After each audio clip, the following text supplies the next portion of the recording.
You're listening to Season 11 of Mobile Suit Breakdown, a weekly podcast covering the entirety of sci-fi mega franchise Mobile Suit Gundam from 1979 to today.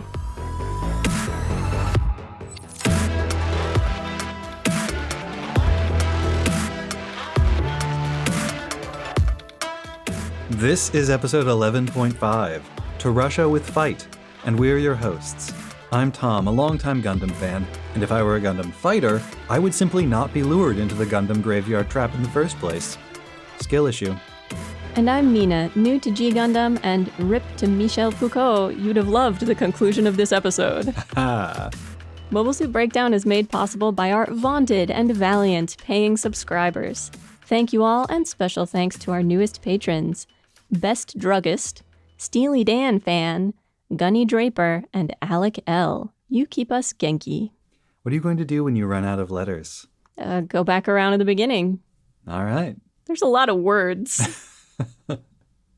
This week we're covering G Gundam Episode 5, Dai Dasso, Toraware no Gundam Fighter, or Great Escape, a Captive Gundam Fighter, originally broadcast on May 20th, 1994.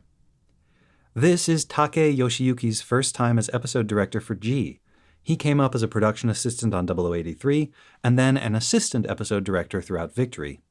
Though his list of credits is not particularly extensive, he did direct episodes for some of the most beloved shows of the 1990s and early 2000s, including Cowboy Bebop, Escaflowne, and Wolf's Rain.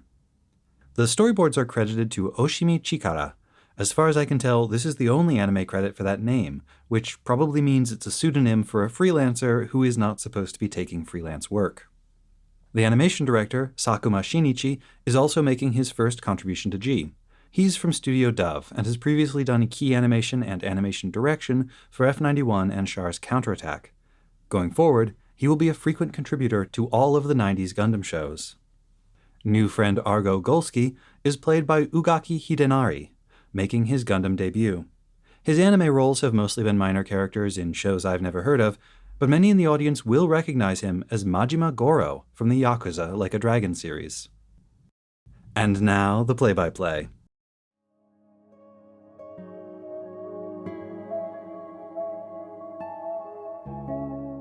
It's a brutally cold day here at the Gundam Graveyard as we continue our coverage of this, the 13th Gundam fight.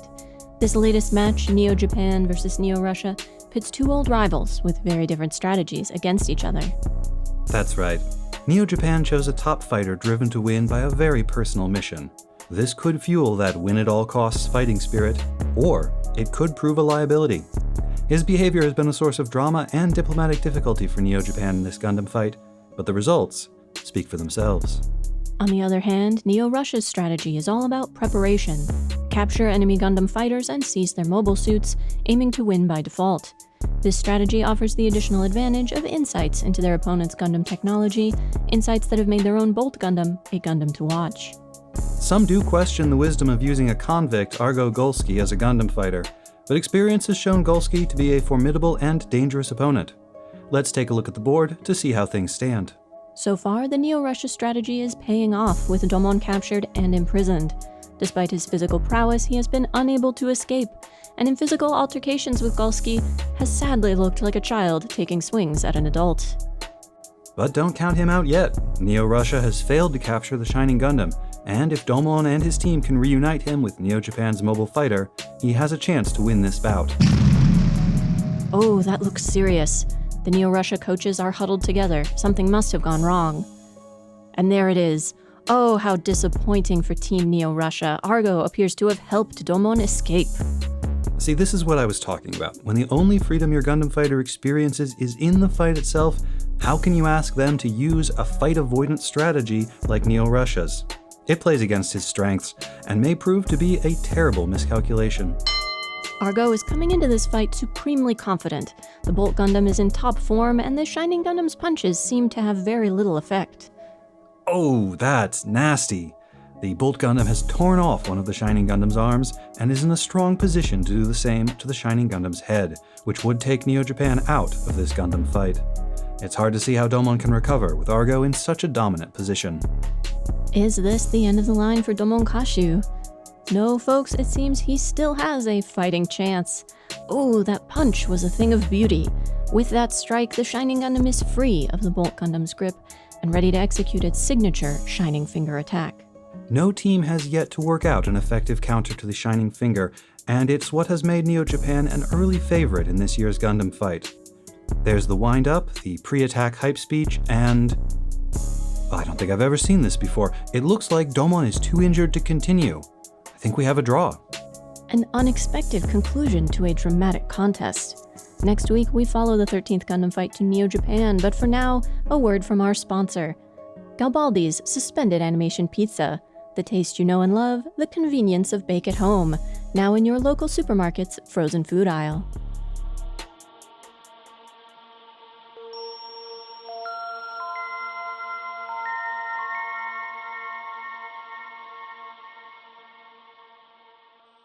Shall we open with some stats? You have stats? I have stats. All right, let's open with some stats, I guess. Flanders appears, count 2. When does Flanders appear in this episode? When Rain is at that log cabin bar, inn or whatever, asking questions of some of the locals about the prison town, there is a Flanders dog curled up next to an old woman who is knitting in a rocking chair by the fire. There can only be one Flanders dog, so it must be the same one from New York. Or Italy? It was in Rome. It survived the Gundam fight in Rome and escaped to Siberia? Flanders has survived more Gundam fights than we could count. Rain threatens to leave Domon, count 2. She's really going to do it one of these days. Speaking of Rain, we got to meet her dad this episode. The scientist with the generic scientist look in the futuristic science coat. And he's about as helpful as any Gundam dad scientist. Yeah, on the one hand, a scientist. On the other hand, she's asking him to intervene in some kind of government affairs. So clearly he is aligned with the government, works with the government, something. Rain is also a Nepo baby. The whole Neo-Japan Gundam team. All the children of high-ranking Neo-Japanese government officials. What a great system. Hey, they can't help it if Rain got to grow up around top scientists and became a top scientist. That's not their fault. I mean, maybe the thing about the Neo colonies is that only the most important people got to go there, and so everybody from Neo Japan is connected to someone important. Rain and her dad, yet again, giving me DBZ vibes, because isn't Bulma a scientist and Bulma's dad is also a scientist? Yep. The owners of Capsule Corp. It's very funny that I keep being reminded of DBZ because I've never actually watched it. I watched a bunch of DBZ abridged. That is my experience of Dragon Ball Z. And yet... we don't yet know much about Domon's father, except that he has one, naturally. Don't know why I felt the need to say that.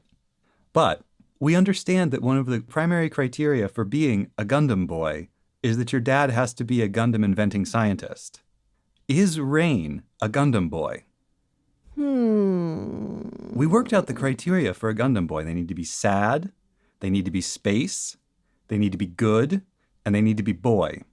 The only one Rain is missing is boy, and we've made exceptions in the past. I don't think Rain is that sad.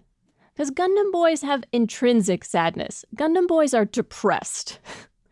They're not just sad about reasonable things to be sad about happening in their lives. They are deep down sad. Sad is part of their core. Well, and I guess we also established that Gundam boys have to be at least a bit dumb. And Rain gives every indication of being very smart indeed. And of being generally a cheerful person. She's worried about Domon, naturally, and frustrated by his total inability to see her as a woman and prospective romantic connection. Ooh. But I wouldn't call her sad. All right. Sorry, Rain, you're going to have to work harder if you want to be a Gundam boy. Something that no reasonable person should ever want. Speaking of how Gundam boys are dumb. Yes, we've been speaking about that for 7 years. I cracked up when Domon wonders to himself, why are they looking for Gundams? Why is anyone, dude? It's not that hard to figure out. Why is Domon surprised by this? I'm imagining the proprietor of a hobby shop when Gundam Wing first went on the air. Why is everyone looking for Gundams? There's also Domon flinging himself at Argo in the mess hall when they're all eating. What purpose did that serve? He's just mad that this guy prevented his escape. No, he senses the fighting spirit coming from this other prisoner, and he can't resist the urge for a good punch-up. Oh, I guess this is a Domon sucker punches somebody count, too. Also, if Domon hadn't done that, Argo would not have sensed Domon's fighting spirit and would not have arranged this fake breakout that then turned into a real breakout. Domon is out there playing 4D chess, perhaps 5Ds.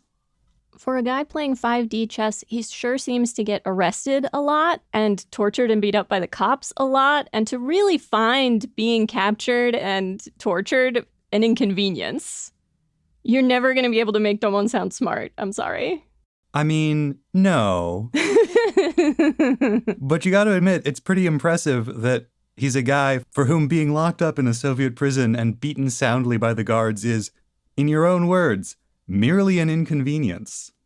When you've lived a life like Domon's, when you've been arrested and beaten up as many times as he has, and just kept coming back stronger, overcome basically every challenge you've ever faced, why wouldn't you throw yourself into the jaws of danger, confident that you're going to emerge on the other side? What's the best way to find the Gundam fighter of Neo-Russia?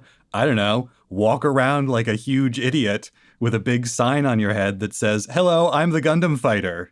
Please attack me." Oh my gosh. Loads of confidence. Absolute certainty that everything will work out his way in the end. He really is a Nepo baby. I thought you were going to say he was a Char. Same difference.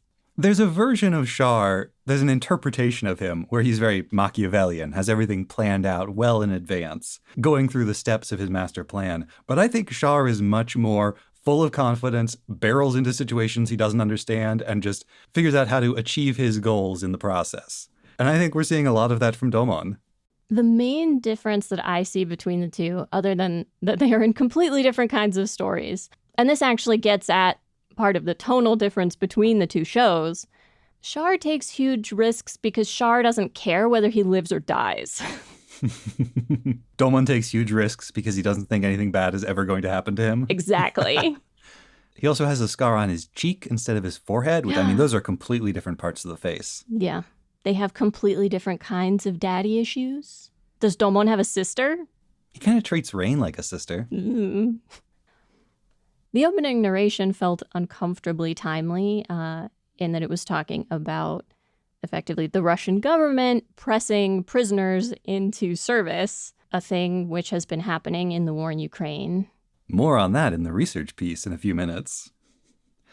Though this prison is not a Russian prison. No, this is Alcatraz for some reason. It's very much Alcatraz. It's really explicitly Alcatraz.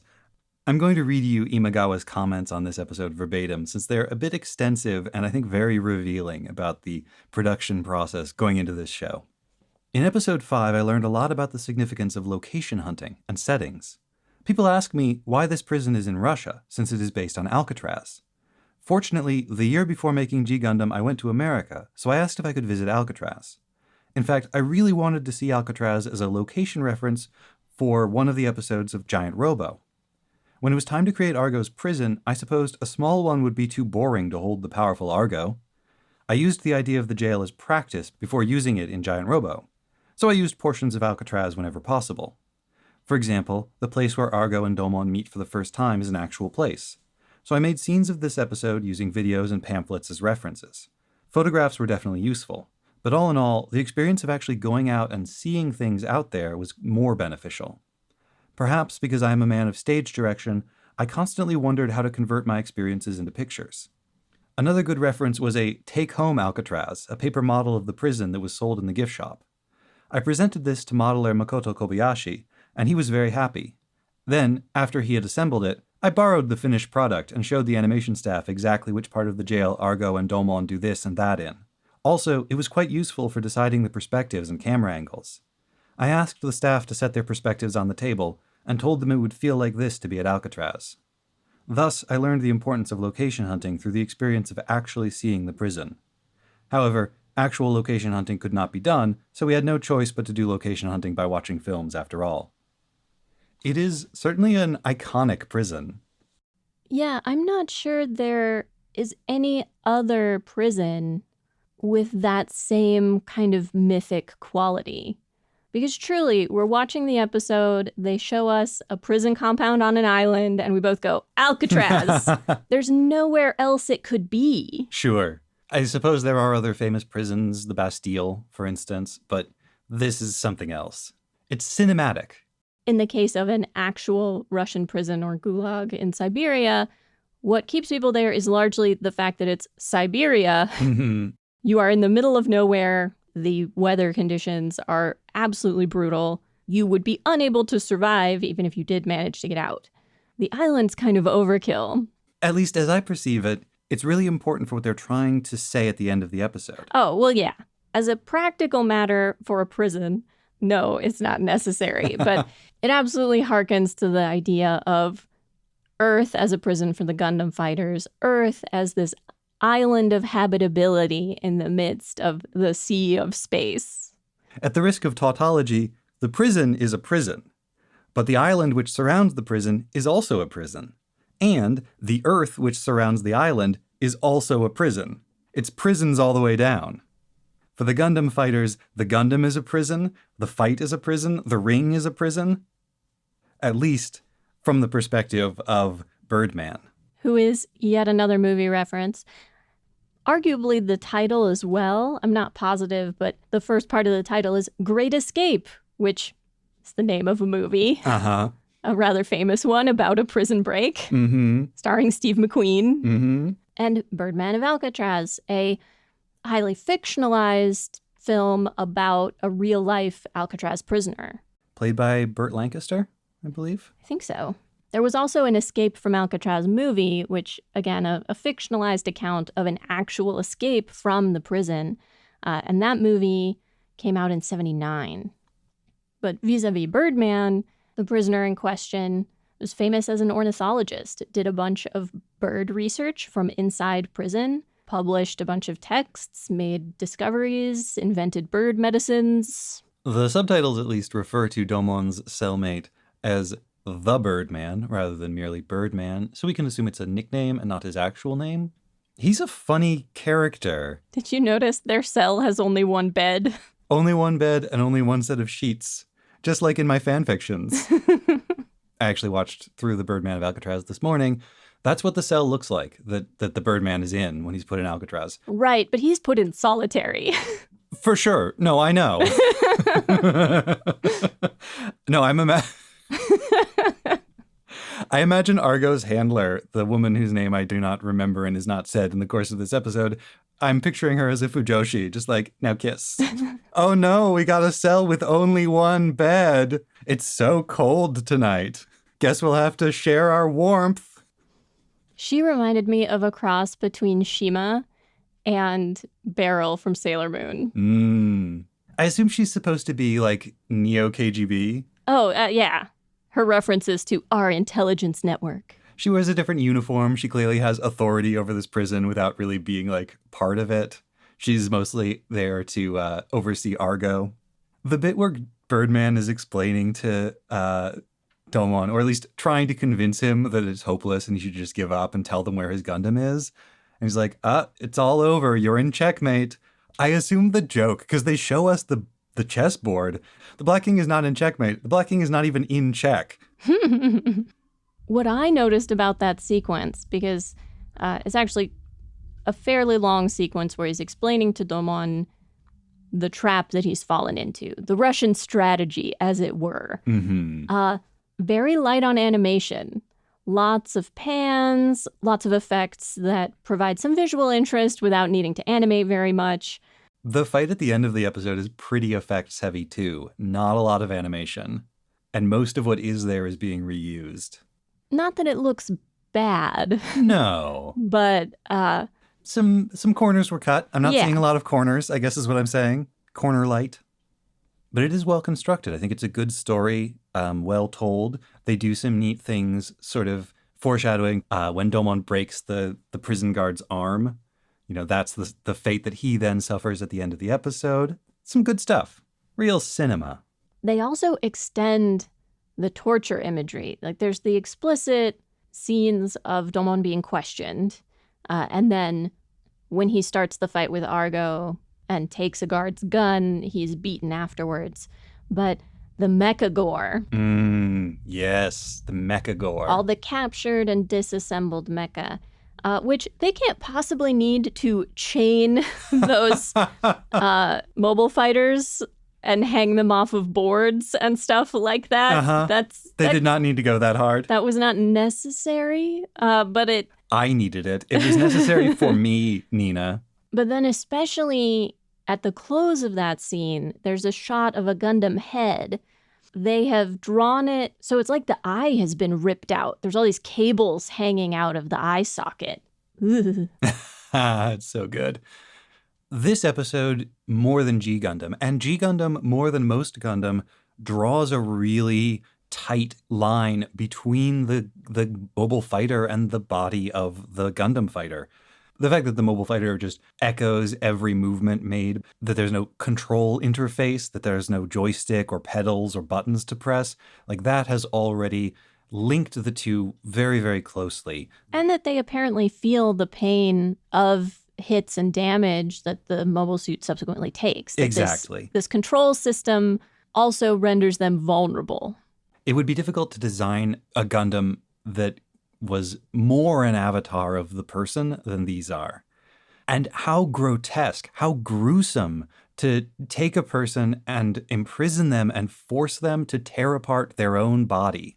Because that's what they're doing here. They've got all of these Gundam fighters and they're making them rip apart their own captured Gundams. Notably, none of those other Gundam fighters are freed at the end of this episode. I thought it was odd.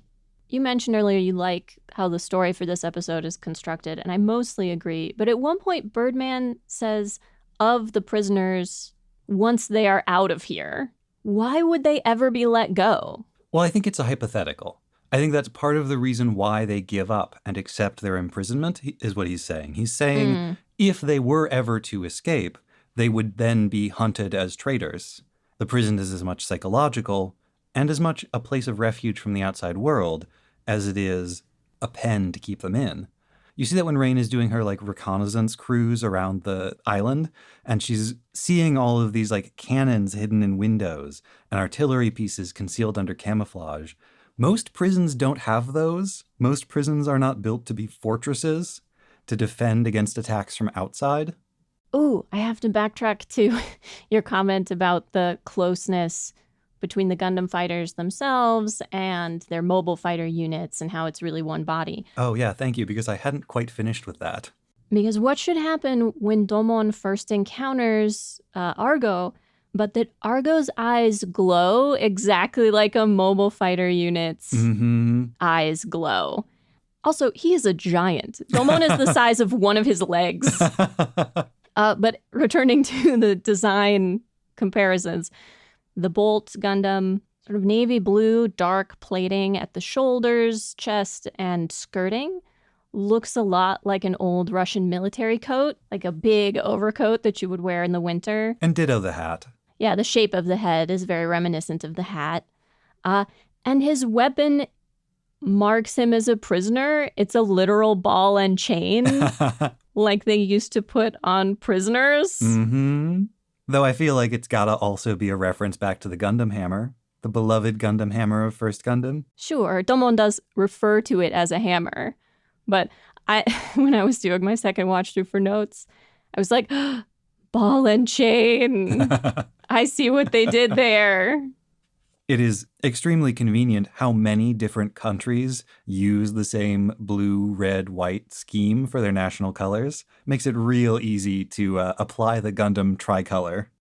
You just pointed out that Argo's eyes glow like the Gundam's, but the way Domon and Argo fight at the beginning of the episode, with Domon punching him in the chest to no effect and then getting clobbered on his shoulders, almost the exact sequence repeats at the end of the episode.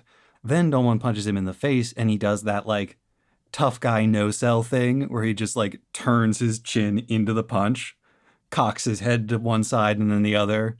As though he's just warming up. He's just stretching. All right, Domon, when are you going to hit me for real? You would think that the roof of the Bolt Gundam's hangar would, like, open or something. You wouldn't think they'd make it so it has to bust out and be rebuilt every time. No, that sequence of the mobile suit or the giant robot breaking through the roof of the hangar, that's a classic. They did that in Zeta. I'm sure they've done it in other shows. Like, you gotta have that sequence. It looks too cool not to. This is a show about cool sequences, not logical technology. In that case, I have nothing at all to say about Argo punching through a wall, tearing a gas pipe apart with his bare hands, and having it burst into flames without hurting him or Domon or Birdman. Argo's design also marks him as a little older. The thick, bushy sideburns, the big, spiky eyebrows. He makes some great faces in this episode. Like his look of shock and horror when the shining finger is coming towards him. Every frame of painting. And the ending narration makes him somewhat sympathetic, right? The rumors that he was some sort of space pirate who traded his own life to save his crew. Well, his Gundam survives, so we know he's going to be a major character. So he's got to be sympathetic, right? It's interesting comparing this to Domon's other draw, because it tells you a lot about his opponents. In the first draw, Saisaishi outwits him. In this one, it's that Domon physically cannot continue. He's taken too much damage. He's too hurt from the hits he's taken to keep on fighting and to finish off his opponent. Unexpectedly honorable behavior from the Neo-Russia side, though, because they do have an army here. They have a bunch of artillery pieces. They could have tried to destroy the Shining Gundam when it was incapacitated. Which in a way points to a somewhat uncomfy and maybe not knowingly made, but interesting distinction between Neo-Russia and Neo-America. Because Neo-Russia is willing to capture people's Gundam fighters, to destroy their Gundams, to steal their tech, all of that's fine. But once the fight has begun, they're not supposed to interfere. And they don't feel like they can violate that rule safely for some reason or other. They don't feel like they can do that.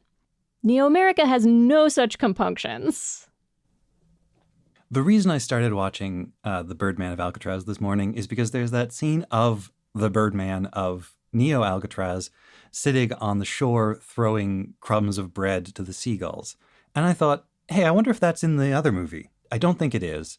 The one thing that did stand out to me that I think might have partially influenced this episode, or at least led to the use of the Birdman reference, is there's a scene where the Birdman has all of his birds there in cages and ventilated boxes and things like that.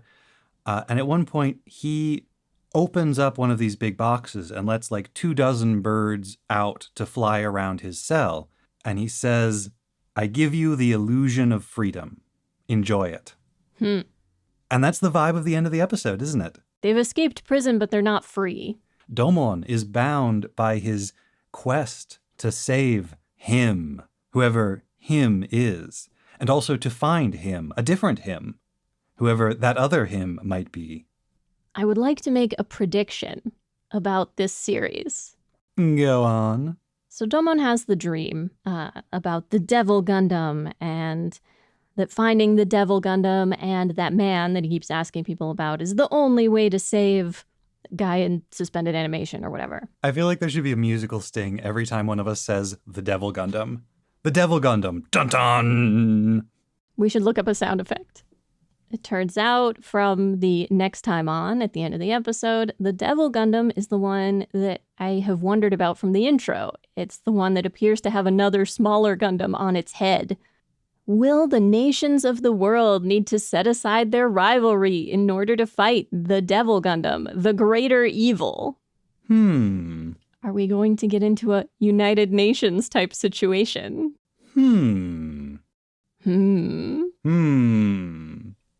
That's all you're getting out of me. I know. I just want to make sure that my prediction has been recorded for posterity. Maybe I'm wrong. There's a first time for everything. Oh, you.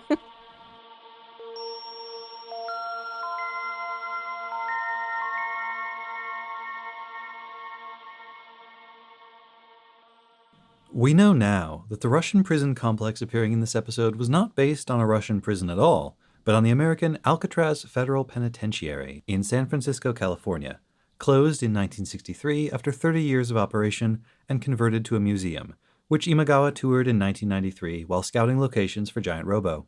In fact, at the time, Russia had very few facilities that we would recognize as prisons of the closed, fortress-like variety common in the United States and depicted in the episode. In 1991, on the eve of its dissolution, the Soviet Union maintained 2,100 labor camps, but fewer than 10, and perhaps fewer than 5, prisons. Likewise, the decision to set the Neo-Russian fighter's introduction in a prison, characterizing Neo-Russia primarily as a repressive penal state, probably owes more to the durable infamy of Stalin's Gulag system than the actual condition of the post-Soviet Russian penal system in the early mid-1990s. The characterization of Golsky as a convict, conscripted to fight and kept in line by the threat of summary chest explosion, too, would have recalled the Soviet penal battalions fighting on the Eastern Front during World War II, more than any contemporary practice. At the time, soldiers were much more likely to wind up in detention than prisoners on the battlefield. Ironically, this particular twist would make more sense today, considering the extensive use of prisoners as mercenary shock troops during Russia's ongoing invasion of Ukraine. And yet, the Russian penal system was in the international news in the late 80s and early 90s. In the mid-1980s, the new General Secretary of the Communist Party of the Soviet Union, Mikhail Gorbachev, had launched a broad platform of economic, social, and political reforms aimed at reinvigorating the faltering Soviet apparatus. Perestroika. You've probably heard the term. Gorbachev saw problems everywhere in the system, but foremost was the impossibility of collecting accurate information about the nature, causes, and extent of the Soviet Union's challenges. Decades of state control over public discourse, rosy but inaccurate reports about the system's successes, and suppression of earnest criticism left the highest echelons of government floating untethered in a kind of information-free void. And though he had risen to the highest post in the Communist Party and the Soviet Union, Gorbachev still faced resistance from the nomenklatura, the class of de facto elite functionaries who monopolized key roles within the extensive Soviet bureaucracy. The system had been good to them. They were reluctant to see it change, and they had 1,000,001 ways to stymie perestroika, just as their predecessors a generation prior had done to Khrushchev's thaw. Perhaps they simply did not understand how badly the country needed reform. Or perhaps, if it were only a question of their own self-interest, then the pressure from the people below would move them when orders from above could not. Either way, Gorbachev concluded that more open discussion of the Union's problems would shore up support for his reform program. He also wanted support, or at least cooperation, from the West. Gorbachev got on well with UK Prime Minister Margaret Thatcher and US President Ronald Reagan, and starting in 1988, as part of the new policy of openness, glasnost, his government allowed delegations from the Western powers to visit sensitive Soviet sites, like nuclear weapons facilities and prison camps, including, surprisingly, the facilities for political dissidents. The Soviet prison system at the time, which Russia inherited in 1991, was organized as follows. Arrestees awaiting trial or convicts awaiting sentencing would be held in closed facilities known as investigation prisons. In at least one case, a centuries-old fortress converted for the purpose. The average stay in an investigation prison was supposedly around 5 months, but detention for up to a year was not uncommon. The majority were held in common cells that could hold 25 people, but about 40% would be kept in smaller 1 to 5 person cells. They were segregated according to sex and severity of crime, with juveniles kept separately from adults. Cells had toilets, radios, mirrors, and running water, but prisoners were only permitted to leave once per week to shower. After their time in the investigation prison, most convicted prisoners were sentenced to a labor camp. The maximum sentence was 15 years imprisonment, or death. In 1990, the first year for which the Soviet Union disclosed data about capital punishment, it executed 195 people.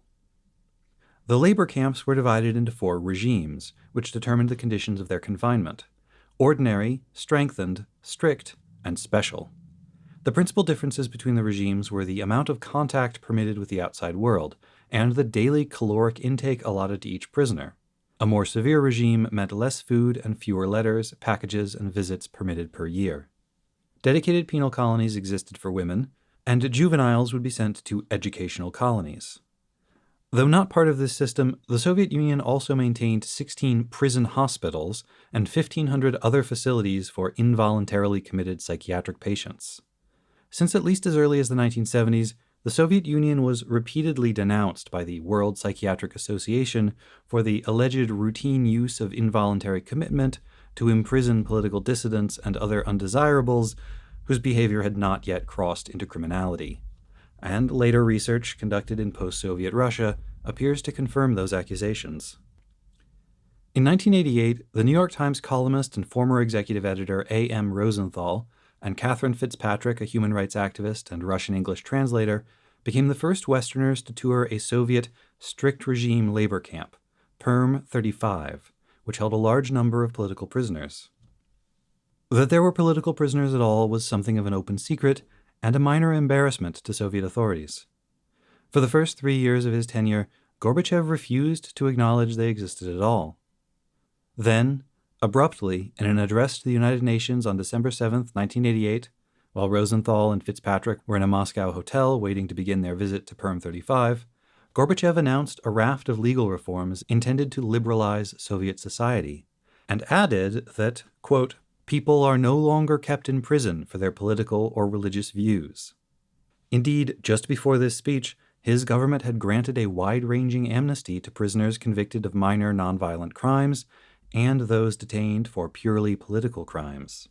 Thus, by the time the Americans arrived at Perm 35, the camp was a shadow of its former self. The amnesty did not apply to those who had been convicted of crimes against the state, like spying, subversion, or treason, and the latter included anyone caught trying to leave the country without permission, so 15 prisoners remained, in a facility with a capacity for 400. Rosenthal's written report of the visit, published in the New York Times, naturally, makes clear that the prison officials themselves were not on board with this whole glasnost thing, and they made every effort to prevent the two Americans having any interactions with the inmates. But glasnost continued, and the much-publicized visit opened the doors to further inspection tours. In '89, a pair of Republican congressmen toured Perm 35 again, and the following year saw visits from National Geographic, 60 Minutes, and a delegation from the newly established and short-lived Federal Prisons Journal, a professional magazine created by and for the U.S. Bureau of Prisons.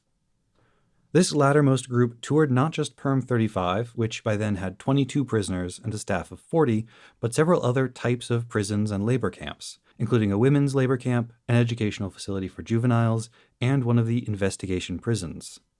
Although not located on an inescapable island in a frozen sea like the prison in the episode, Perm 35 was distinguished from the other facilities the Prisons Journal delegation toured by its isolated location, high in the Ural Mountains, a 6-hour drive on snowy roads away from the nearest city. There the prisoners assembled heavy machinery in the prison factory, working 8 hours a day, 6 days a week, with a television and a rudimentary weight room their only options for recreation. They lived in groups, 9 to a room. A small commissary stocked socks, toiletries, cigarettes, writing materials, and some additional foodstuffs. Prisoners who broke the rules would be placed in a shizo, a Spartan punishment cell, kept cold, with wood or metal plank beds, no natural light, and only high stools to sit on during the day, where they might be left for more than a year. A handful of rooms were set up as apartments, where prisoners could receive 3-day family visits, though prisoners at the camp complained that requests for visits were routinely denied. The remoteness of the facility made it difficult for their families to visit, and many relatives were afraid to do so at all for fear of retaliation by the authorities.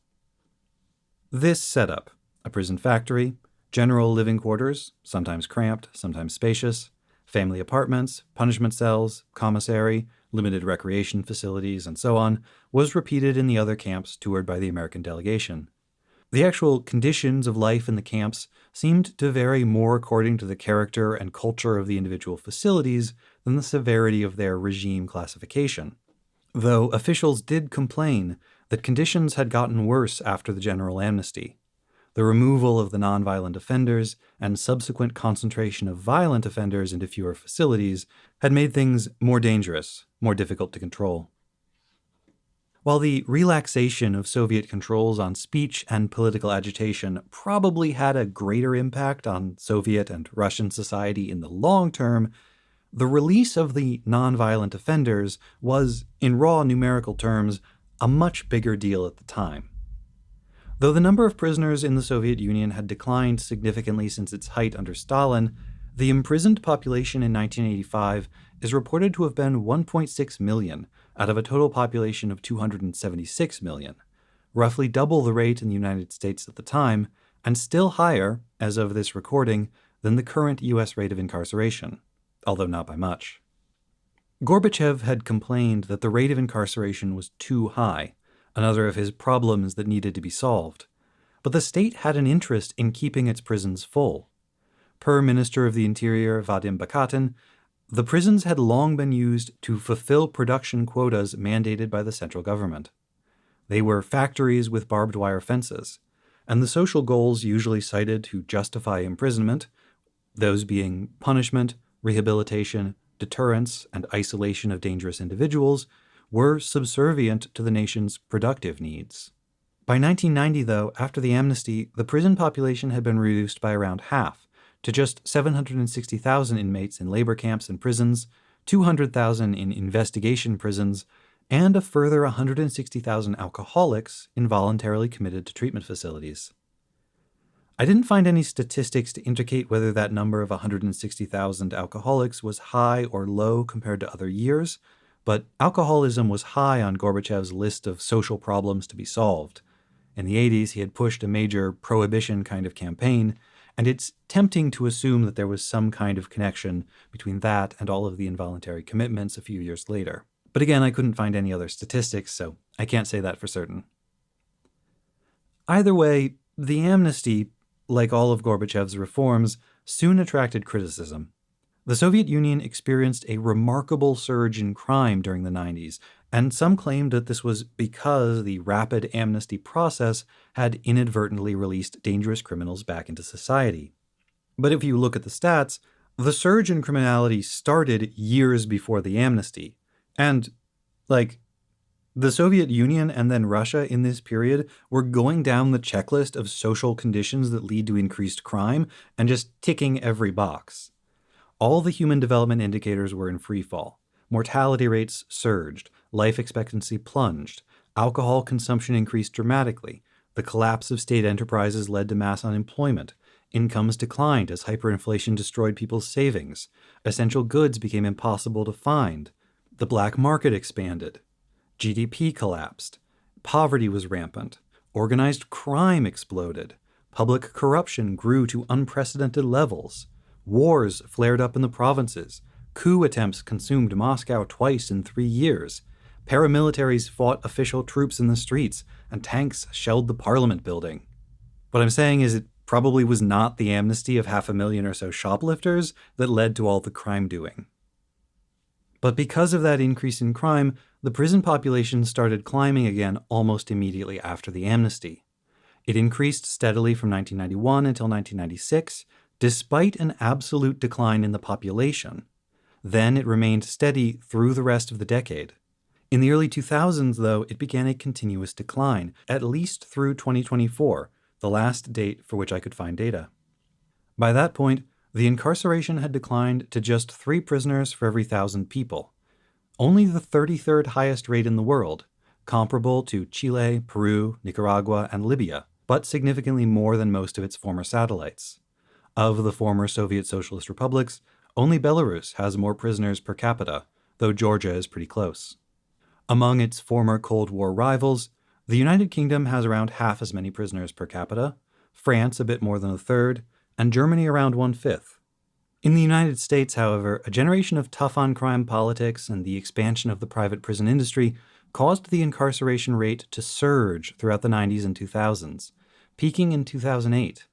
It then declined until 2020, but has increased steadily since then, reaching 5.7 prisoners per 1,000 people in 2024, nearly twice the rate of Russia. Which I guess means that if G Gundam were remade today, It would be Chibbity with the bomb strapped to his chest instead of Argo, and his 4 girlfriends would have stern warden costumes instead of ring girl bikinis.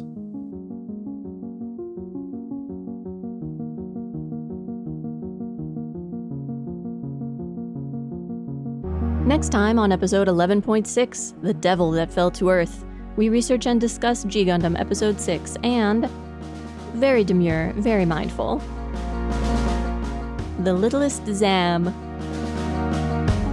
Cruel and unusual punishment. Domon was a different man before the incident. A bad trip. Computer, activate sinister elevator. It's alive! The angriest boy in space. This isn't even its final form. Golden from the hit film K-pop Devil Gundam Hunters. And Nina and Tom watch a dub. Ready? Go. Mobile Suit Breakdown is written, recorded, and produced by us, Tom and Nina, in scenic New York City, within the ancestral and unceded land of the Lenape people, and made possible by listeners like you. The opening track is Wasp by Misha Dioxin, the closing music is Long Way Home by Spinning Ratio, and the recap music is Window by 1000 Hands. You can find links to the sources for our research, the music used in the episode, additional information about the Lenape people, and more in the show notes on our website, GundamPodcast.com. You can get in touch with us by email at hosts@GundamPodcast.com. If you'd like to support the show, please tell your friends about us, leave us a nice review wherever you listen to podcasts, or if you'd like to support us financially, you can do so at GundamPodcast.com/Patreon. Or look for other ways to support the show at GundamPodcast.com/support. Most of all, thank you for listening. Are you ready to come down to Neo New York and throw hands over your Gundam opinions? No? That's because you lack conviction. Or maybe you just haven't heard an opinion worth fighting over yet. So how about this one? Inspired by a betrayed vampire wizard. A fighting tournament is fine, but think how much better G Gundam would be if it embraced the true Winter Olympic spirit and had mobile curling matches instead. Complete with their very own cheating scandals. Shining Sweeper! It would still be Shining Finger if it's the cheating scandal. Oh, topical reference.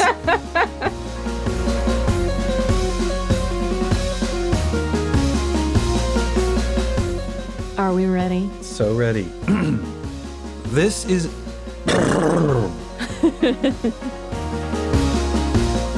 And I'm Nina, new to OG Gundam. OG Gundam. You watched that 7 years ago. You don't get to call yourself new anymore.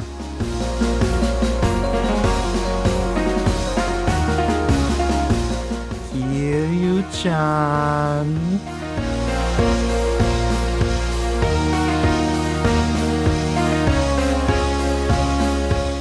Next time on episode 11.6, The Gundam That Fell to Earth. Did I say the Gundam or Devil? Starting over. Sorry.